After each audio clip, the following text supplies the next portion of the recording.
उनकी रचनात्मक कौशल को एक मंच प्रदान करने के लिए शिक्षा विभाग द्वारा अर्धवार्षिक अथवा वार्षिक तौर पर एक मेगा इवेंट का आयोजन किया जाए।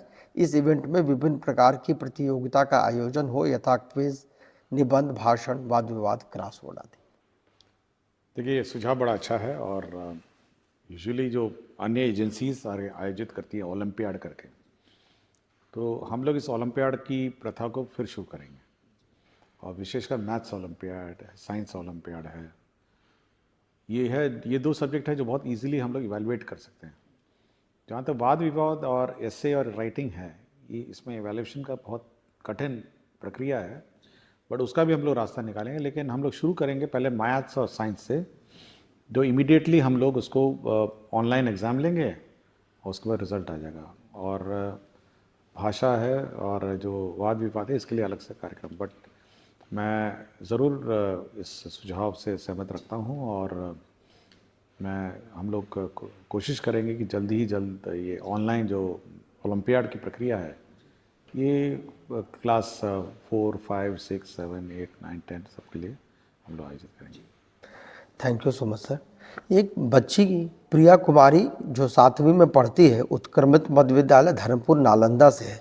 इसने सवाल पूछा है सर कि स्कूल का संचालन फुल डे है, जिसके कारण यूनिफॉर्म की सफाई, स्कूल बैग, जूतों की सफाई एवं बाल और नाखून की कटाई का पर्याप्त समय नहीं मिल पाता है, जिसके कारण कभी कभी गंदा यूनिफॉर्म या नहीं सूखने के कारण गीला यूनिफॉर्म ही पहनकर स्कूल जाना पड़ता है।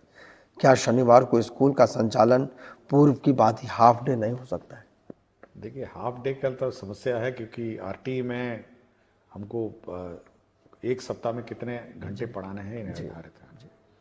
और यदि बच्ची को ये समस्या है, ये समझता हूँ, क्योंकि जब भी मैं किसी विद्यालय में जाता हूँ तो बच्चा बोलता है कि मैं पूछता हूँ कि क्यों यूनिफॉर्म नहीं हुआ? सर वो गीला हो गया, पीछने के लिए डाल दी जी। तो ये समय समय पर कौन पीछने के लिए डाला है और कौन जानबूझ के यूनिफॉर्म में नहीं आया है, इसका हमेशा डाउट रहता है। तो अगर धोने का ही समस्या है, पीछने का ही समस्या है, तो हम शनिवार को कम से कम एक दिन नॉन यूनिफॉर्म डे रख सकते हैं। हेडमास्टर ये अपने स्तर पर ये डिसाइड कर सकते हैं कि शनिवार को नॉन यूनिफॉर्म डे रखें, जब बच्चे की माता या सब लोग अपना कपड़े धुलाएंगे और 2 दिन में तो सूख जाएगा, प्रेस भी हो जाएगा, और मंडे को फिर 5 दिन यूनिफॉर्म रखेंगे। एक दिन की छूट हम लोग हेडमास्टर को छोड़ देते हैं। अच्छा जी, ठीक है ना, ताकि हेडमास्टर में डिसाइड करेंगे, क्योंकि हर चीज़ का हम लोग यहाँ पे अब गाइडलाइंस निर्धारण नहीं सकते हैं, तो ये इंडिपेंडेंस उसको दे देंगे, तो लिख देंगे कि भाई, लेकिन ये भेज दिए हैं और वेडनेसडे भी कर देगा। तो ये थोड़ा, या तो आप डिसिप्लिन 7-6 दिन रखिए, या फिर आप एक दिन नॉन यूनिफॉर्म दे दें। बाकी प्राइवेट स्कूल में भी ऐसे ही है जी, एक दिन वो टी शर्ट पहन के आते हैं और अन्य ड्रेस पहन के आते हैं, तो हम लोग भी कर सकते हैं जी। एक सुरभि सिंह हैं, इनका सवाल है, क्या केंद्रीय विद्यालय और निजी विद्यालयों की तरह बिहार के सरकारी विद्यालयों में भी दिसंबर जनवरी महीने में बच्चों और शिक्षकों को ठंड की छुट्टी दी जाएगी? देखिए, इस बार हम लोग समर वेकेशन का टाइम निर्धारित कर देंगे और बिल्कुल स्पष्ट डेट्स हैं, मतलब इस तारीख से इस तारीख तक हम लोग दिसंबर में निर्धारित कर देंगे, ताकि सभी जो भी टीचर हैं अपना समर वेकेशन प्लान कर सकें पूर्व से जी। उस दिन उस पीरियड में कोई क्लासेस नहीं चलेंगी जैसे पूर्व में चलती थी, और पूरी छुट्टी रहेगी उस समर वेकेशन में। टीचर अपना जाएं, घूमें, यहाँ जाना जाएं। बहुत सारे टीचर्स अन्य राज्यों से भी आए हुए हैं, तो अपने घर जाएंगे जी। और समर वेकेशन के पूर्व केवल इतना ही हम लोग टीचरों से अनुरोध करेंगे कि समर वेकेशन में आप बच्चों को होमवर्क देंगे, समर होमवर्क देंगे और प्रोजेक्ट वर्क देंगे जी। जैसे प्राइवेट स्कूल में होता है ना कि आप एल्बम बना के लाइए, अपने गांव में कौन कौन पत्ते हैं, कौन कौन फूल हैं जी, या कौन कौन जानवर के चित्र हैं, तो ये कुछ होमवर्क जो है जी, वो आप समर वेकेशन में देंगे, लेकिन क्लासेस नहीं होंगी जी। तो ये बिल्कुल हम लोग इस बार दिसंबर में ही पूरे साल का कैलेंडर निकालें जी। जहाँ तक इस विंटर के हॉलीडेज की बात है, तो बिहार में जो मौसम का जो रुख रहता है, एक समय होता है जब वैसे ही ऑटोमेटिकली डिजास्टर मैनेजमेंट में छुट्टियां डिक्लेयर हो जाती हैं जी। और ये शक्तियां हम लोगों ने डीएम को दी हुई है कि डीएम अपने आप छुट्टी जब अधिक ठंड हो जाती है डिक्लेयर कर दीजिए, तो विंटर वेकेशन वैसी हो जाती है जी। तो समर हम लोग फिक्स कर देंगे और वो भी हम लोग इस बार टाइमिंग देख लेंगे कि कब अधिक गर्मी है, कब है, क्या है, और उसी अनुसार लास्ट ईयर का जो टेम्परेचर ट्रेंड रहा है उसी के अनुसार उसको मैच करके हम लोग समर वेकेशन देंगे। और विंटर तो ऑब्वियसली पता ही है कि कब ठंड होती है जी। और डीएम लोग ऑथराइज है। Thank you sir. एक बीपीएससी की टीआरई 1 की शिक्षिका है ऋतु राज, प्राथमिक विद्यालय 5 गाछी टेढ़ागाछ किशनगंज से। इनका सवाल है कि शिक्षा को रुचिपूर्ण और बहुआयामी बनाने के लिए स्कूलों में स्मार्ट कार्ड, स्मार्ट बोर्ड या प्रोजेक्टर उपलब्ध करवाने के बारे में भविष्य का क्या प्रावधान हो सकता है। एनिमेटेड पाठों का समावेश छात्रों का ध्यान आकर्षित करती है, जिससे गतिशील शिक्षण वातावरण बनता है और सीखना दिलचस्प और बड़ा बड़ा टीवी आता है, गांव में मिलता ही है, सब घरों में टीवी है। तो ये हेडमास्टर पर निर्भर है और स्कूल का मैनेजमेंट पर निर्भर है कि वो कैसे संचालन करें। हम लोगों ने किसी प्रकार का कोई रोक नहीं लगाया है। और जहाँ तक राज्य स्तर की बात है, हाँ हम लोग कोशिश कर रहे हैं कि सब जगह स्मार्ट क्लासेस लगे हैं, स्मार्ट बोर्ड लगे, बट मल्टीमीडिया टीचिंग जो टीवी के माध्यम से होती है वो तो खुद ही कर सकते हैं। जी। एक प्रेम प्रकाश मिश्रा जी हैं, अध्यापक टीआरई 1 के हैं, उर्दू प्राथमिक विद्यालय मदनपुर औरंगाबाद में है। इनका सर सवाल है कि उर्दू विद्यालय में सामान्य शिक्षक के पदस्थापन के कारण बच्चों को पढ़ाने में बहुत परेशानियां आती हैं, क्योंकि सारी पुस्तकें उर्दू में हैं, हिंदी और अंग्रेजी छोड़ के, और उर्दू न आने के कारण गूगल ट्रांसलेट का उपयोग करना पड़ता है, जिसमें कई बार बहुत परेशानियों का सामना करना पड़ता है। क्या विभाग इस पर कुछ विचार करना चाहेगी कि उर्दू विद्यालय में पदस्थापित सामान्य शिक्षक का ट्रांसफ़र या प्रतिनियुक्त किसी अन्य हिंदी विद्यालय में हो सके? देखिए, उर्दू विद्यालय में जैसे कि खुद ही कह रहे हैं कि सब सब्जेक्ट्स उर्दू नहीं है, कुछ हिंदी और इंग्लिश है और कंप्यूटर भी है जी। तो जो सब्जेक्ट्स इनके उर्दू से संबंधित नहीं है वो तो पढ़ा ही सकते हैं जी। लेकिन एक बार रिव्यू कर लेंगे कि कितने उर्दू टीचर हैं, कितने ये हैं, हिंदी टीचर उर्दू स्कूल्स में हैं, बट जो नॉन उर्दू नोइंग टीचर हैं, कम से कम जो गैर उर्दू सब्जेक्ट्स हैं जी, कंप्यूटर है, उस मतलब कुछ साइंस है, ये सब पढ़ा ही सकते हैं जी। बट ये हम लोग मिसमैच जो हो गया है ये एक बार चेक कर लेंगे जी। Thank you sir. क्या ये विनय स्कूल शिक्षक है सीवान से, क्या अब कक्षा 8वीं और 10वीं के बच्चों को मुख्यमंत्री बिहार दर्शन योजना के द्वारा भ्रमण नहीं कराया जाएगा? क्या बच्चों को अपने से ही कहीं भ्रमण के लिए ले जाया जा सकता है? यदि हाँ, तो इसके लिए क्या करना होगा? देखिए, ये कंपलसरी है। हर साल हम लोगों ने जो योजना मुख्यमंत्री परिभ्रमण योजना है ये सभी के लिए लागू है और सभी को ही करना है जी। तो जो स्कूल छूट गए हैं, जिन जिनका नहीं हुआ है उनका हम लोग करा देंगे जी। अच्छा। और परिभ्रमण में हम लोगों ने बहुत ही क्लियर कहा है कि आपका पटना म्यूज़ियम है, बिहार म्यूज़ियम है जी। और जितने भी हमारे बिहार के दर्शनीय स्थल हैं वहाँ बच्चों को ले जाएंगे और बच्चों का भ्रमण कराएंगे। तो जो स्कूल छूट गए हैं वो हम लोग कंप्लीट करवा देंगे। Thank you sir. ये एक शिल्पी सिन्हा है, उत्क्रमित मध्य विद्यालय रेवा मसौढ़ी पटना से। इनका प्रश्न है कि प्राथमिक से लेकर उच्च माध्यमिक तक सभी बच्चों के लिए विद्यालय का समय एक ही क्यों है? क्या प्राथमिक विद्यालय में बच्चों के समय में थोड़ा बदलाव किया जा सकता है, क्योंकि इन कक्षाओं के पाठ्यक्रम में बहुत अंतर है? अगर यह संभव हो तो इस पर कुछ विचार किया जाए। हमने पहले भी कहा कि मल्टी टाइम स्लॉट सिस्टम हम लोग लागू करने वाले हैं जी। और छोटे बच्चों के लिए अलग टाइमिंग और बड़े बच्चों के लिए अलग टाइमिंग, और ये छूट हम लोग हेडमास्टर को देंगे कि कौन क्लास में छोटे बच्चे पढ़ेंगे, कौन क्लास में बड़े बच्चे पढ़ेंगे। तो ये छूट हम लोग देने वाले हैं जी।